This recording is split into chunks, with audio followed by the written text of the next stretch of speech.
മരങ്ങളില്ലാത്ത മലനിരകൾ, കണ്ണെത്താ ദൂരത്തോളം പരന്നു നിൽക്കുന്ന പച്ചപ്പിൻ്റെ താഴ്വര, ഒരു നിമിഷം കൊണ്ട് കോടമഞ്ഞ് മൂടുന്ന കാഴ്ച, അടുത്ത നിമിഷം ശക്തമായ കാറ്റും മഴയും, ഇതെല്ലാം ഒരുമിച്ച് കാണാൻ കഴിയുന്ന ഒരു സ്ഥലമാണ് കോട്ടയത്തെ ഇലവീഴ പൂഞ്ചിറ. അപ്പോൾ നമുക്ക് പോയാലോ? It's me Reshma. Welcome back to my YouTube channel. Welcome to Soft Step Solo. Let's explore together.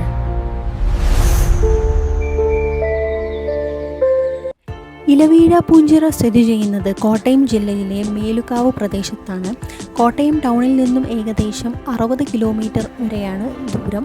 അതുപോലെ തന്നെ തൊടുപുഴയിൽ നിന്നും ഏകദേശം 20 കിലോമീറ്റർ ദൂരത്ത് നിന്നും ഇവിടെ എത്താൻ നമുക്ക് സാധിക്കും. പിന്നെ കോട്ടയം ഇടുക്കി ജില്ലയുടെ അതിർത്തിയോട് ചേർന്നുള്ള ഈ മലമ്പ്രദേശത്തിന് സമുദ്രനിരപ്പിൽ നിന്നും ഏകദേശം 3200 അടി ഉയരമുണ്ട്. ഇനി എങ്ങനെ വ്യൂ പോയിൻറ്റിൽ എത്താം എന്നുള്ള ചോദ്യമാണെങ്കിൽ എൻ്റെ ഈ ഒരു വീഡിയോയിൽ നിങ്ങൾക്ക് കണ്ടാൽ മനസ്സിലാവും. ഒരു ഓഫ് റോഡ് ജീപ്പ് സഫാരിയാണ്. അങ്ങനെ നമ്മൾ ഇലവീഴ പൂഞ്ചിറയിലെ മെയിൻ ജംഗ്ഷനിൽ എത്തിക്കഴിഞ്ഞാൽ അവിടെ ജീപ്പ് സഫാരികൾ അവൈലബിൾ ആണ്. അപ്പോൾ അവിടെ നിന്ന് നമുക്ക് ഒരു ജീപ്പിന് 1000 റുപ്പി കൊടുത്താൽ ഏകദേശം ഒരു 5-6 ആളുകൾ ആ ഒരു ജീപ്പിൽ ഉണ്ടാകും. അങ്ങനെ നമുക്ക് വ്യൂ പോയിൻറ്റിലേക്ക് എത്തിച്ചേരാൻ പറ്റും. പക്ഷേ ഈ യാത്രയ്ക്കൊരു പ്രത്യേകതയുണ്ട്. നമ്മൾ ആദ്യം പോകുന്നത് ഇലവീഴ പൂഞ്ചിറ വ്യൂ പോയിൻറ്റിലേക്കല്ല. ഈ യാത്ര തുടങ്ങുന്നത് വേറൊരു സ്ഥലത്തേക്കാണ്. അതായത് ഒരു പ്രകൃതിദത്ത ഗുഹയിലേക്ക്. അതാണ് മുനിയറ ഗുഹ. മേലുകാവ് ഭാഗത്തു കൂടി പെരിങ്ങാലി വഴി യാത്ര ചെയ്ത് നമ്മളെത്തുന്നത് കാനനാട് ജംഗ്ഷനിലാണ്. അവിടെ എത്തിയാൽ തന്നെ ഇലവീഴ പൂഞ്ചിറയുടെ യഥാർത്ഥ യാത്ര തുടങ്ങുന്നത്. കാനനാട് ജംഗ്ഷനിൽ നിന്നും ഒരു വശത്തേക്ക് പോയാൽ മുനിയറ ഗുഹയും അതുപോലെ മലങ്കര ഡാം വ്യൂ പോയിൻറ്റും നമുക്ക് കാണാൻ സാധിക്കും. അങ്ങനെ കാടും മേടും ഒക്കെ കടന്ന് ഓഫ് റോഡ് ജീപ്പ് സഫാരിയിൽ നമ്മൾ മുനിയറ ഗുഹയിലേക്ക് എത്തിച്ചേർന്നിരിക്കുകയാണ്. പ്രകൃതി തന്നെ രൂപപ്പെടുത്തിയ ഒരു ചെറിയ ഗുഹയാണിത്. പാറക്കെട്ടുകൾക്കിടയിൽ രൂപപ്പെട്ട ഈ ഗുഹയ്ക്കൊരു പ്രത്യേക അറ്റ്മോസ്ഫിയർ ഉണ്ട്. പകൽ സമയത്ത് പോലും ഗുഹയ്ക്കുള്ളിൽ നല്ല ഇരുട്ടായിരിക്കും. അതുകൊണ്ട് തന്നെ ഫോണിൻ്റെ ലൈറ്റ് യൂസ് ചെയ്തിട്ടാണ് ഇതിൻ്റെ അകത്തേക്ക് കടന്നത്. അത്യാവശ്യം ഉള്ളിൽ നല്ല വെള്ളം ഉണ്ടായിരുന്നു. അപ്പം നമ്മൾ ഷൂ ഒക്കെ അഴിച്ചു വെച്ചിട്ടാണ് ഇതിലോട്ട് കയറിയത്. അത്ര ഭയങ്കര ബിഗൊന്നും അല്ലെങ്കിലും കാണാൻ നല്ല തണുപ്പും നല്ലൊരു അറ്റ്മോസ്ഫിയർ ആയിരുന്നു.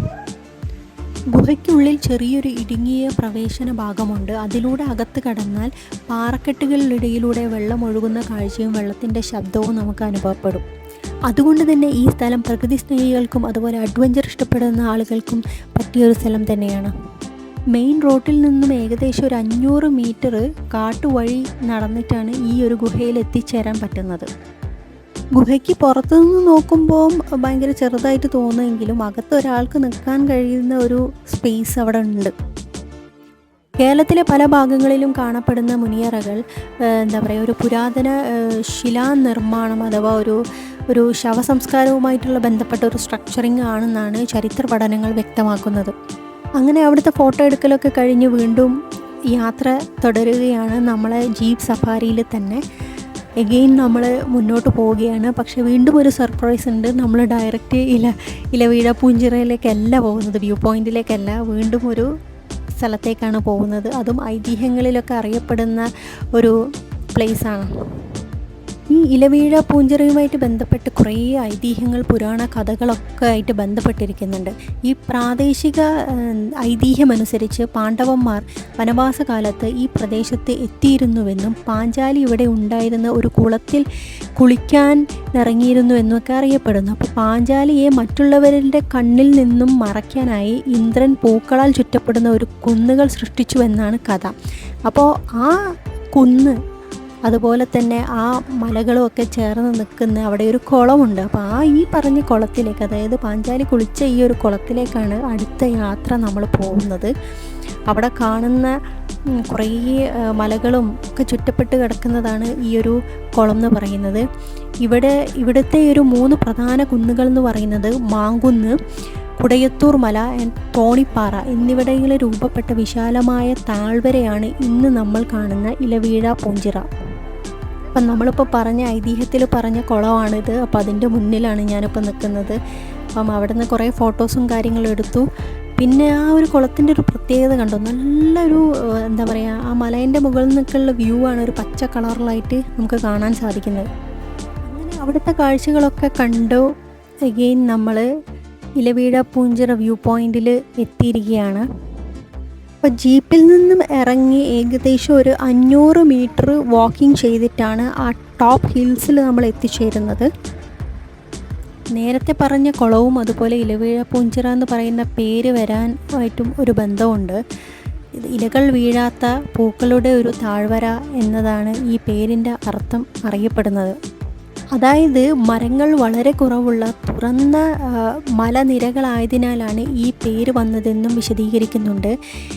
ഇവിടെ നിന്ന് നോക്കിയാൽ ചുറ്റുമുള്ള മലനിരകളും താഴ്വാരകളും മൂടൽമഞ്ഞും കാലാവസ്ഥയനുസരിച്ച് മാറി മറയുന്ന പ്രകൃതിയുടെ നിറങ്ങളും നമുക്ക് കാണാൻ സാധിക്കും.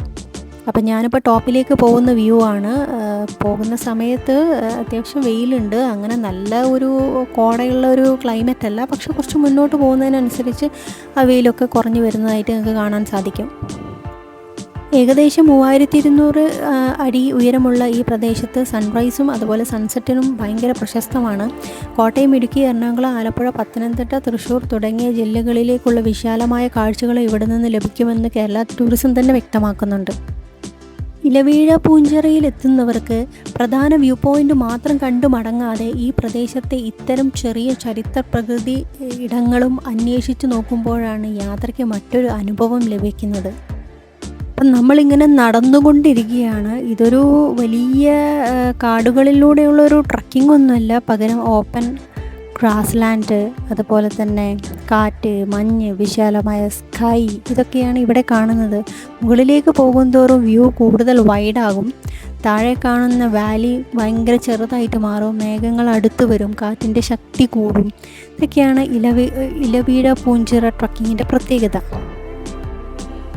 മലമുകളിൽ നിന്നും താഴത്തേക്ക് നോക്കുമ്പോൾ മേഘങ്ങളിലൂടെ പച്ചപ്പിൻ്റെ വലിയൊരു ക്യാൻവാസ് പോലെ ഒരു ലാൻഡ്സ്കേപ്പ് തന്നെ നമുക്ക് കാണാൻ സാധിക്കും. അതുപോലെ തന്നെ കാലാവസ്ഥ തെളിഞ്ഞ ദിവസമാണെങ്കിൽ സമീപ പ്രദേശങ്ങളിലെ നിരവധി ജില്ലയുടെ ഭാഗങ്ങളും വരെ കാണാൻ നമുക്ക് കഴിയും.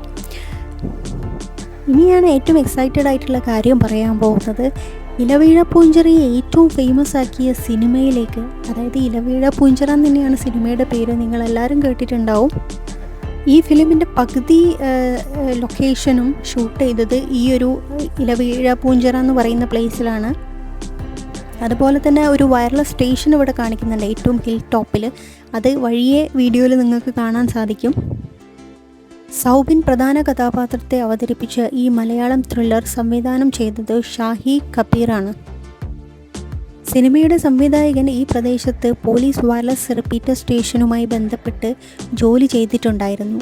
ഏകദേശം 3000-ഓളം അടി ഉയരത്തിലുള്ള സ്റ്റേഷൻ്റെ പശ്ചാത്തലത്തിലാണ് സിനിമ ഉപയോഗിച്ചത്. അപ്പം സിനിമയിലെ പോലീസ് ക്യാരക്ടറിൽ ഈ റിമോട്ട് വയർലെസ് സ്റ്റേഷനിൽ കഴിയുന്നതാണ് കഥ.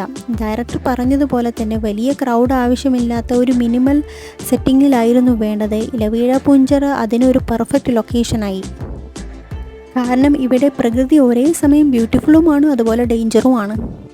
കാരണം ഇവിടെ അൺപ്രഡിക്റ്റബിൾ ആയിട്ടുള്ള ഒരു അറ്റ്മോസ്ഫിയർ തന്നെയാണ് സിനിമയുടെ ടെൻഷനും വർദ്ധിപ്പിച്ചത്. 2022 ജൂലൈ 15-നാണ് ഈ ചിത്രം റിലീസ് ചെയ്തത്.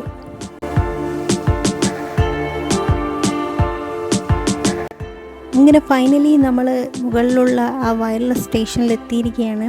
ഇതാണ് നമ്മൾ ആ ഫിലിമിൽ കണ്ടിട്ടുള്ള ആ വയർലെസ് സ്റ്റേഷൻ. സിനിമയിൽ കാണുന്ന ഈ പഴയ സ്ട്രക്ചർ യഥാർത്ഥത്തിൽ പഴയൊരു ഫിഷറീസ് ഡിപ്പാർട്ട്മെൻറ്റ് വെതർ ഫോർകാസ്റ്റ് ഓഫീസായിരുന്നു. പിന്നീട് വയർലെസ് സ്റ്റേഷൻ പുതിയ ബിൽഡിങ്ങിലേക്ക് മാറ്റി. അതുകൊണ്ട് സിനിമയിലെ ഈ പഴയ ബിൽഡിംഗ് ഇപ്പോഴും കാണുമ്പോൾ സിനിമ ഓർമ്മയിൽ വരും. സിനിമയുടെ ഷൂട്ടിംഗ് സമയത്ത് കാലാവസ്ഥ വലിയ ചാലഞ്ചിങ് ആയിരുന്നു എന്നാണ് അറിയപ്പെടുന്നത്.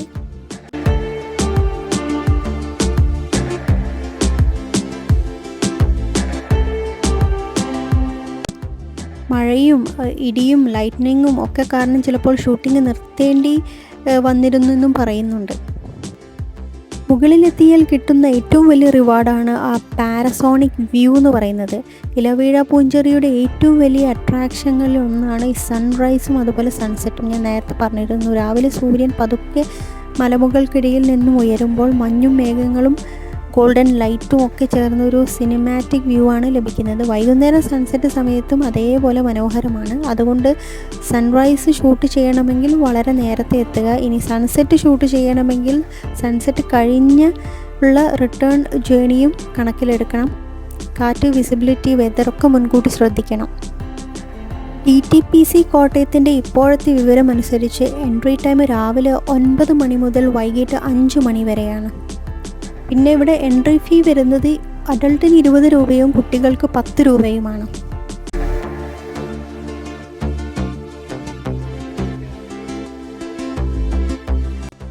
ഇലവീഴ പൂഞ്ചിറ സിനിമയിലൂടെ ഈ സ്ഥലം കണ്ടിട്ടുള്ളവർക്ക് ഒരിക്കലെങ്കിലും ഇവിടെ നേരിട്ട് വരാൻ തോന്നും. അതുപോലെ തന്നെ സിനിമ കാണാത്തവർക്കാണെങ്കിൽ പോലും ഒരു യാത്രയായി ഇവിടെ വരണം. കാരണം സ്ക്രീനിൽ കാണുന്ന ഇലവീഴ പൂഞ്ചിറയും അതുപോലെ നിങ്ങളുടെ മുന്നിൽ കാണുന്ന റിയൽ ഇലവീഴ പൂഞ്ചിറയും രണ്ടും കംപ്ലീറ്റ്ലി ഡിഫറെൻ്റ് ആയിട്ടുള്ളൊരു എക്സ്പീരിയൻസ് ആണ്. സോ ഈ യാത്ര നിങ്ങൾക്ക് ഇഷ്ടപ്പെട്ടെങ്കിൽ വീഡിയോ ലൈക്ക് ചെയ്യുക, സോഫ്റ്റ് സ്റ്റെപ്പ് സോളോ സബ്സ്ക്രൈബ് ചെയ്യുക. അടുത്ത യാത്രയിൽ വീണ്ടും കാണാം. Until then, travel more, explore more and take every step solo.